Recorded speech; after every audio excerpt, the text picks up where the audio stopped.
आइए जानते हैं कि इमरान खान जनरल हमीद गुल के दिल से कदरदान क्यों थे और क्या कप्तान को सियासत में लाने वाले यही हमीद गुल थे।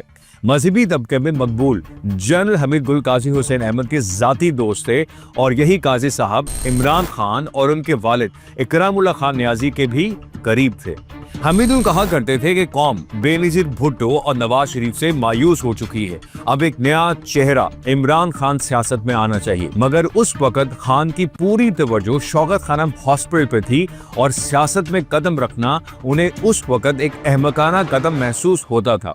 एक रोज इमरान खान ने हामिद मीर से पूछा, क्या मुझे सियासत में आना चाहिए? तो मीर ने उल्टा सवाल दाग दिया, आप खुद आना चाहते हैं या हमीद गुल साहब आपको ला रहे हैं? जिस पर कप्तान बस मुस्कुरा दिए।